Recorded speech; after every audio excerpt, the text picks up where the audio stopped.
नमस्कार दोस्तों, स्वागत है आपके अपने YouTube चैनल एपिक स्टडी पे। आशा करता हूँ आपकी पढ़ाई काफ़ी बेहतर ढंग से चल रही होगी। दोस्तों, आज अपन डिस्कस करेंगे थर्ड मॉडल पेपर द्वितीय श्रेणी शिक्षक भर्ती का। इससे पहले अपन दो डिस्कस कर चुके हैं, दो मॉडल पेपर, उनको जाके जरूर से लगाइए। देखिए दोस्तों, इसके अंदर 100 क्वेश्चन इंक्लूड किए गए हैं और आपके संपूर्ण सिलेबस के अनुसार। तो वन बाय वन करके देखते हैं। जो भी भाई नए हैं, चैनल को सब्सक्राइब जरूर कर लीजिए और बेल के आइकन को जरूर से प्रेस कर लीजिए। देखिए दोस्तों, गणेश और सभ्यता राजस्थान के किस जिले में विकसित हुई? तो क्वेश्चन के बीच में समय दिया जाएगा, तो आप भी लगाने की कोशिश कीजिए। इसके अंदर B is a correct answer हो जाएगा दोस्तों इसका। सिक्कर में कातली नदी के किनारे ये विकसित हुई थी। R C अग्रवाल ने दोस्तों 1977 के अंदर खोजा इसके, और ये इसका जो समय काल 2800 ईस्वी पूर्व है।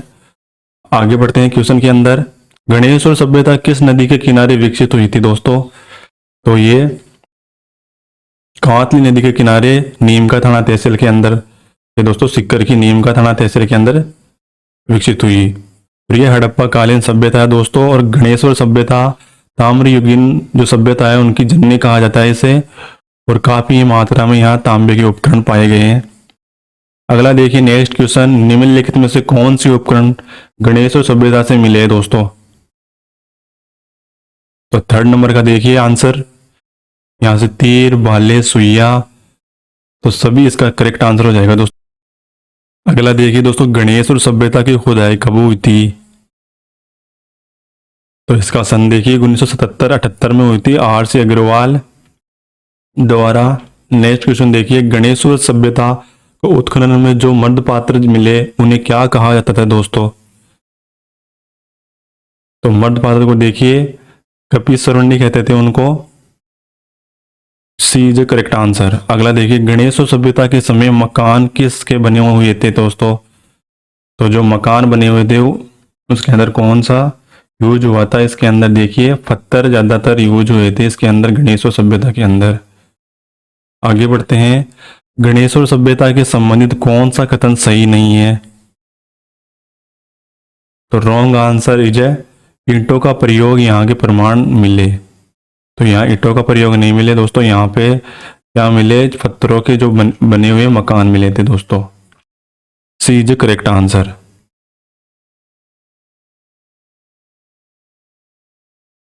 अगला देखिए दोस्तों, कातली नदी के जो उत्पक्का के गणेश और ताम्रयुगीन सभ्यता के कितने स्थलों की खोज की गई दोस्तों? तो ये लगभग 300 स्थानों की खोज की गई थी यहाँ से। सी इज करेक्ट आंसर। अगला देखिए, गणेश और सभ्यता के उत्खनन से मिले उपकरणों में कितने प्रतिशत तांबे का प्रयोग हुआ है दोस्तों? तो इसके अंदर 99% का प्रयोग हुआ है दोस्तों, यहाँ से जो एकदम शुद्ध मात्रा में यहाँ से मिले हैं। नेक्स्ट देखते हैं 10 नंबर क्वेश्चन।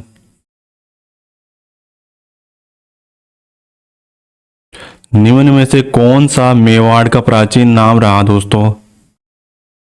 तो मेवाड़ को प्राचीन समय में किस नाम से जाना जाता दोस्तों? तो मेवाड़ को देखिए उपयुक्त सभी में जाना जाता था। देखिए सीवी के नाम से जाना जाता, प्रगवाट के नाम से, और मेदवाट को। नेक्स्ट देखिए दोस्तों 11 नंबर, निम्न में से कौन सा सबसे प्राचीन राजवंश है? तो इनमें से जो ऑप्शन में दिए उनमें सबसे प्राचीन दोस्तों गुहिलोत हो जाएगा, ये सबसे प्राचीन राजवंश है मेवाड़ का। मेवाड़ के इतिहास की जानकारी किसके काल में प्रारंभ होती है दोस्तों? तो ये दोस्तों बी इज करेक्ट आंसर, गुहिलों के राजवंश के अंदर प्राप्त होती है यहां से। नेक्स्ट देखिए, नेपाल के गहलोत वंश की नींव किसने डाली दोस्तों? नेपाल में गहलोत वंश की नींव किसने डाली दोस्तों?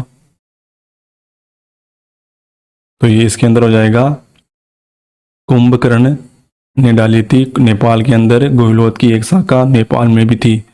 ए is correct answer. Rawal Ratan Singh के शासनकाल की प्रमुख घटना क्या थी दोस्तों? तो रावल रतन सिंह के काल में रानी पद्मिनी में जो उन्होंने जौहर किया था, जहां अलाउद्दीन खिलजी ने आक्रमण किया 1303 के अंदर। तो ये चित्तौड़ का दूसरा शाखा हुआ था दोस्तों। सी इज करेक्ट आंसर। आगे बढ़ते हैं क्वेश्चन के अंदर।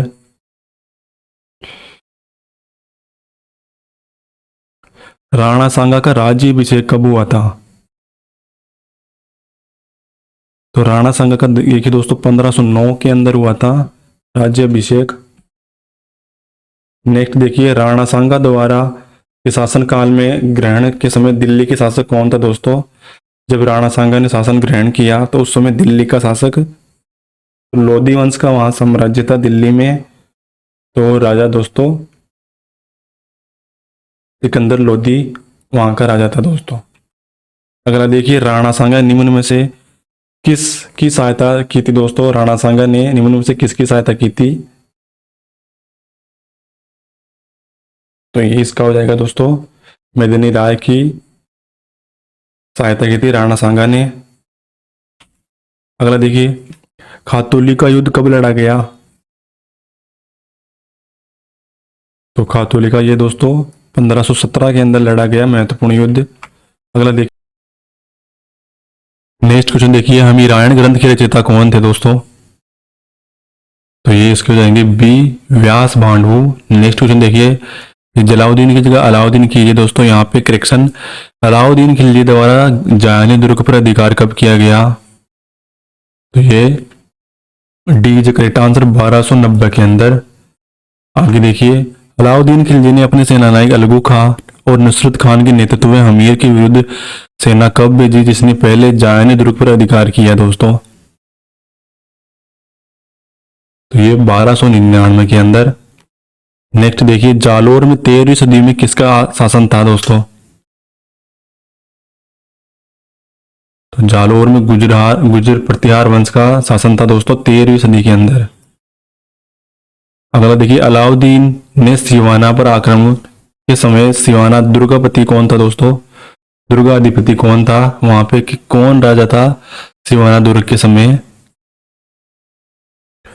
तो सातल देव था दोस्तों। अगला देखिए, गुप्त काल का खगोल शास्त्री जो विद्वान भीनमाल के रहने आया था दोस्तों, रहने वाला था।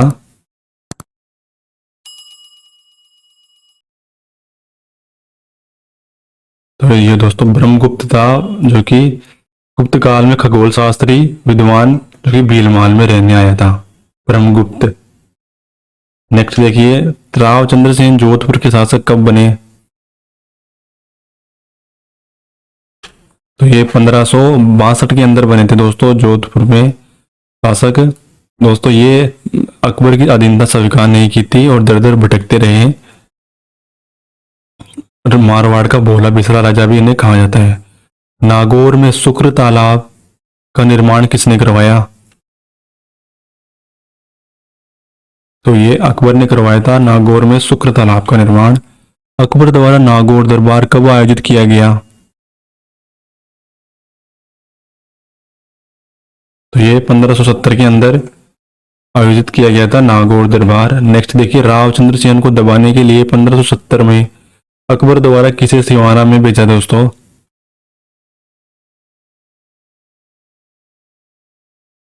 तो ये जलाल खां को भेजा था अकबर ने। नेक्स्ट देखिए, राव चंद्रसेन ने सोजत पर कब अधिकार किया?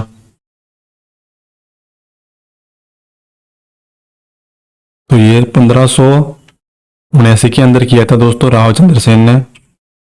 अगला देखिए, राव चंद्रसेन की मृत्यु कब हुई थी? तो 1581 के अंदर। नेक्स्ट देखिए, विश्व महिला दिवस कब मनाया जाता है? तो विश्व महिला दिवस 8 मार्च को मनाया जाता है। अगला देखिए, बिहार की पहली महिला मुख्यमंत्री कौन थी?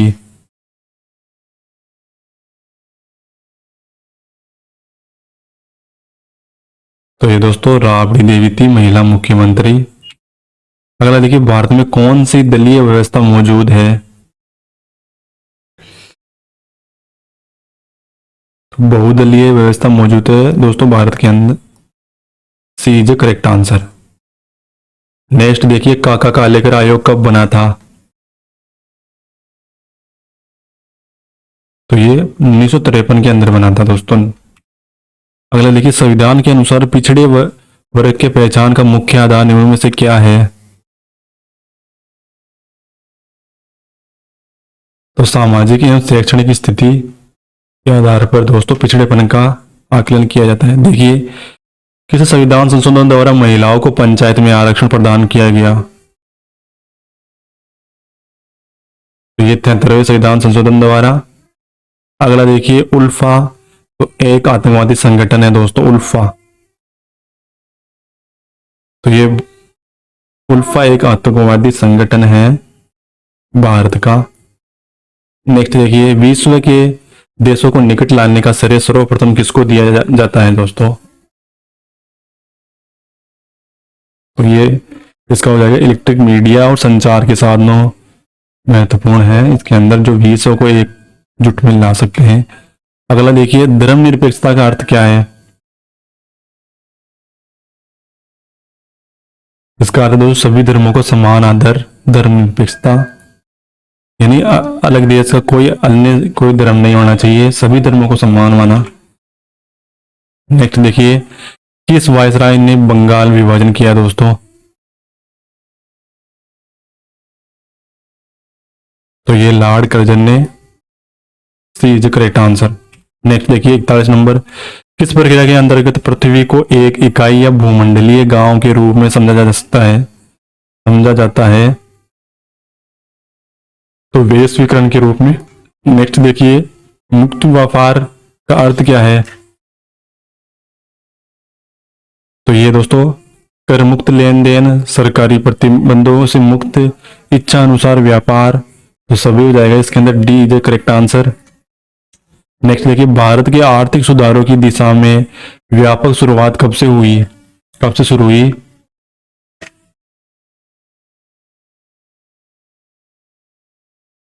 तो दोस्तों इसके अंदर हो जाएगी 1991 के अंदर।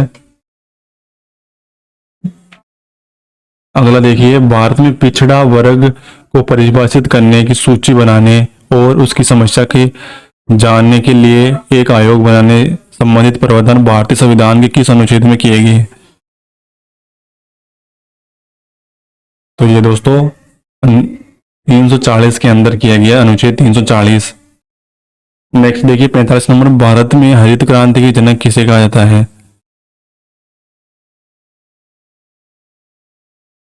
तो एम एस स्वामीनाथन को कहा जाता है दोस्तों, ए इज करेक्ट आंसर। 15 नंबर देखिए 46 नंबर, 2015 के बिहार विधानसभा चुनाव में किस राजनीतिक दल ने प्रथम स्थान प्राप्त किया?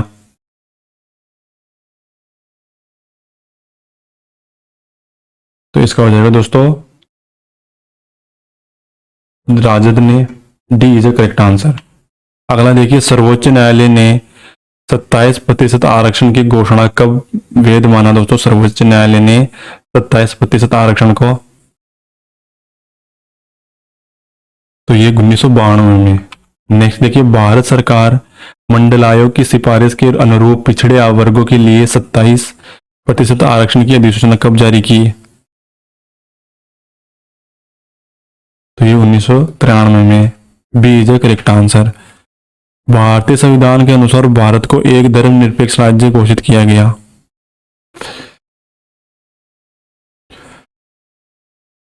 तो ये दोस्तों 42वें संविधान संशोधन द्वारा 1976 में। वाल्टर कृत राजपूत हितकांडी सभा की स्थापना कब हुई? तो ये 1888 के अंदर, और 89 ये दोस्तों इस काल में हुई थी। अगला देखिए, ये दोस्तों प्रमुख सामाजिक विज्ञान की कक्षा 9 में से 51 नंबर, निम्न में से कौन बायोगैस ईंधन का प्रयोग नहीं है दोस्तों? तो ये नाभिकीय ऊर्जा, जो कि बायोगैस में इस्तेमाल नहीं होती है। नेक्स्ट देखिए, ग्लोबल वार्मिंग के लिए उत्तरदायी गैस है कौन सी गैस उत्तरदायी है दोस्तों? तो ये CO2 है, सी इज द करेक्ट आंसर। अगला क्वेश्चन देखें, सूर्य व अन्य तारों की विशाल ऊर्जा के स्रोत है दोस्तों?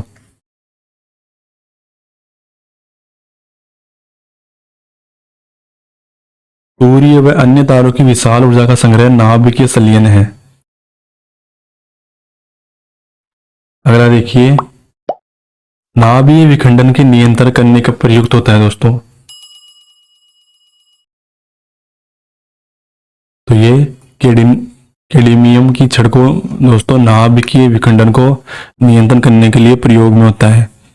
अगला देखिए, किस नाभिकीय विखंडन में मुक्त ऊर्जा होता है दोस्तों।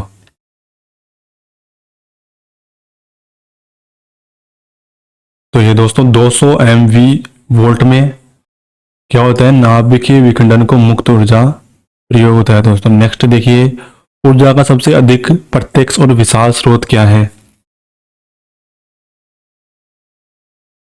तो ऊर्जा का सबसे बड़ा स्रोत सूर्य है दोस्तों। अगला देखिए, वाष्पनुमा और सौर कुकर में 3-4 घंटे के अंदर का ताप हो जाता है दोस्तों। तो 100 से 140 degree Celsius B is the correct answer. पवनों का देश कहा जाता है। 58 नंबर क्वेश्चन देखिए, पवनों का देश किसे कहा जाता है। तो ये डेनमार्क को कहते हैं।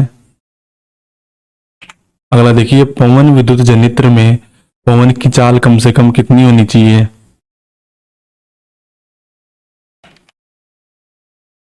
तो ये 15 किमी प्रति आवर। अगला देखिए, जीवाश्म ईंधन का उदाहरण क्या है।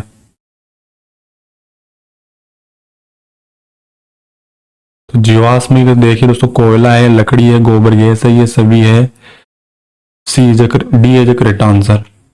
प्राचीन काल में ऊष्मीय ऊर्जा का सबसे अधिक सामान्य स्रोत था दोस्तों।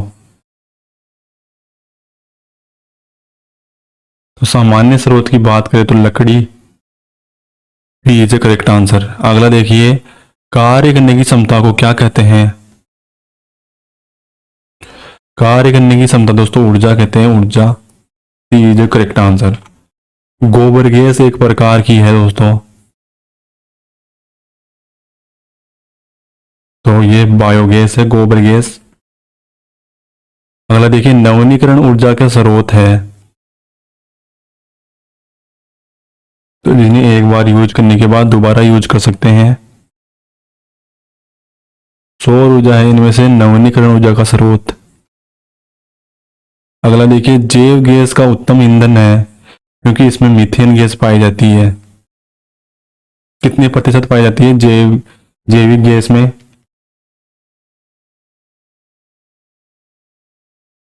तो इसमें 75% दोस्तों बायोगैस के अंदर पाई जाती है, मीथेन गैस। नेक्स्ट देखिए, 66 नवीनीकरण ऊर्जा के स्रोत है। तो नवीनीकरण देखिए जीवाश्म ईंधन है। अगला देखिए, सौर ऊर्जा व विद्युत ऊर्जा को में परिवर्तित करती है। सौर ऊर्जा को विद्युत ऊर्जा में परिवर्तित कौन करती है। तो सौर सेल करते हैं, ये सौर सेल, फोटोवोल्टिक सेल। एक देखिए, एक उत्तम ईंधन है।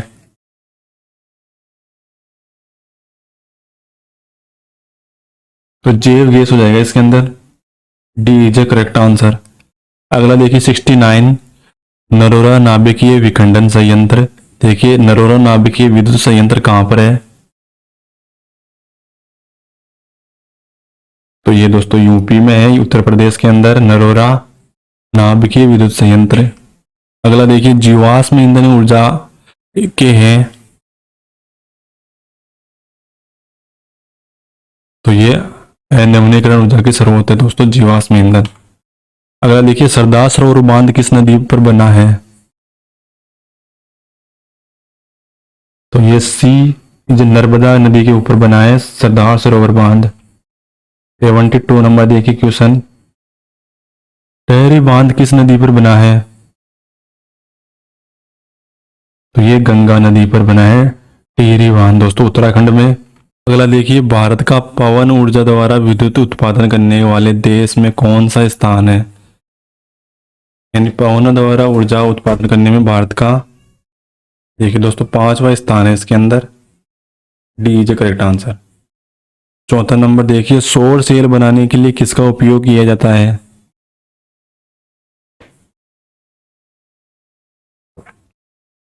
तो ये सिलिकॉन का प्रयोग किया जाता है सौर सेल के लिए। अगला देखिए, बांध के द्वारा स्थापित टरबाइन ज्वारीय ऊर्जा को किस में रूपांतरित करती है दोस्तों?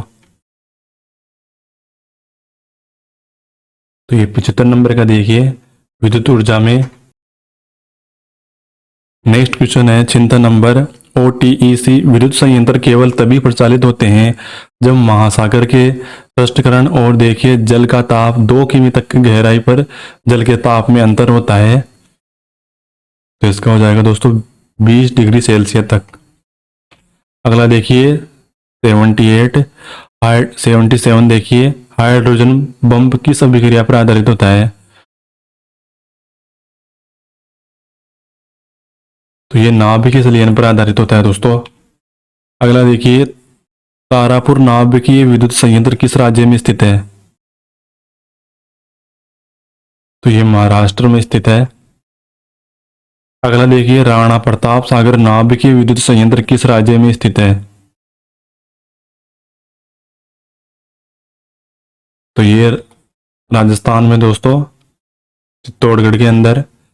अगला देखिए, कल्पवक्कम नाभिकीय संयंत्र किस राज्य में स्थित है? तो ये तमिलनाडु में है। अगला देखिए, काकरापार नाभिकीय संयंत्र किस राज्य में स्थित है? तो काकरापार ये देखो गुजरात के अंदर है। अगला देखिए, केगा नाभिकीय विद्युत संयंत्र किस राज्य में स्थित है? इंपॉर्टेंट क्वेश्चन है दोस्तों। इसका हो जाएगा कर्नाटक के अंदर है केगा नाभिकीय विद्युत संयंत्र। अगला देखिए, मनोविज्ञान के क्वेश्चन कक्षा 8 में से, देखिए कक्षा 12 में से पार्ट जो 8 है उसका, उसमें से शिक्षा मनोवैज्ञानिक के मुख्य तत्व क्या है? 83 का। तो ये सभी है दोस्तों, शिक्षार्थी और सीखने की प्रक्रिया और अध्यापक, ये सभी क्या है? शिक्षा मनोवैज्ञानिक के मुख्य तत्व है।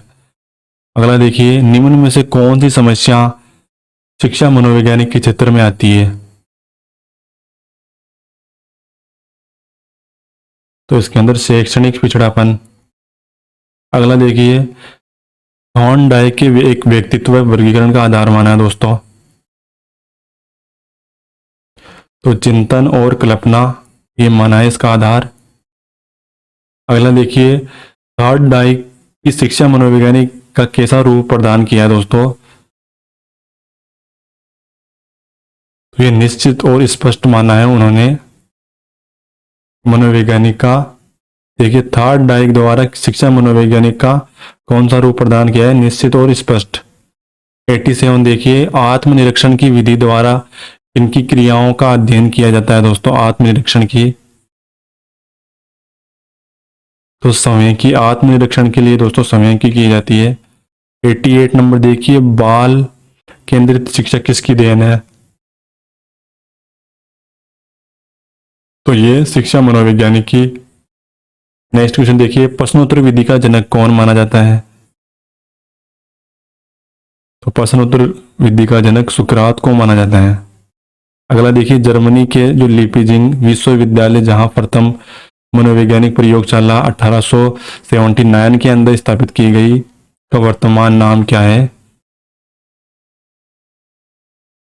तो ये दोस्तों इसका कार्ल मार्क्स विश्वविद्यालय। अगला देखिए, उपखंड स्तर के नीचे राजस्व प्रशासन हेतु उपखंड को बांटा गया है दोस्तों। तो ये तहसील के अंदर बांटा गया है। सी इज करेक्ट आंसर। नेक्स्ट देखिए, राजस्थान में प्रशासनिक सुधार समिति 1963 किसकी अध्यक्षता में गठित हुई थी? तो ये हरीश चंद्र माथुर के। अगला देखिए, नायब तहसीलदार किसके निर्देशन में कार्य करता है? तो ये तहसीलदार के निर्देशन में। अगला देखिए, जिला प्रशासन का वर्तमान स्वरूप प्रथम प्राचीन काल में किस युग में दिखाई पड़ता है दोस्तों? जिला प्रशासन का। तो ये मौर्य काल के अंदर जिला प्रशासन का पहले सर्वप्रथम प्राचीन काल में मौर्य काल के अंदर मिले दोस्तों जिला प्रशासन के। तो अगला देखिए, राज्य प्रशासन का राजनीतिक प्रमुख कौन होता है? ये मुख्यमंत्री होता है। सी इज करेक्ट आंसर। नेक्स्ट देखिए, राजस्थान सरकार के शासन सचिवालय के एकीकृत स्वरूप का शुभारंभ हुआ। तो ये 1949 को। अगला देखिए, मुख्य सचिव की सेवा अवधि निर्भर करती है। तो मुख्यमंत्री के साथ संबंधों पर। अगला देखिए, मुख्य सचिव का पद किस गवर्नर जनरल के समय सृजित किया गया दोस्तों? सृजित किया गया तो लॉर्ड वेल्लेस्ली के द्वारा। भारत के पहले मुख्य सचिव कौन थे? तो जॉर्ज हेनरी बोलो ये प्रमुख रूप से क्या थे? भारत के मुख्य सचिव पहले। राजस्थान की प्रथम महिला मुख्य सचिव कौन बनी? तो ये दोस्तों कुशल सिंह बनी थी पहली महिला मुख्य सचिव। तो ये दोस्तों 100 क्वेश्चनों के अपन ने अच्छे से अटेम्प्ट किए। आपने भी पूरे क्वेश्चन अटेम्प्ट किए होंगे। वीडियो को पूरा देखने के लिए धन्यवाद।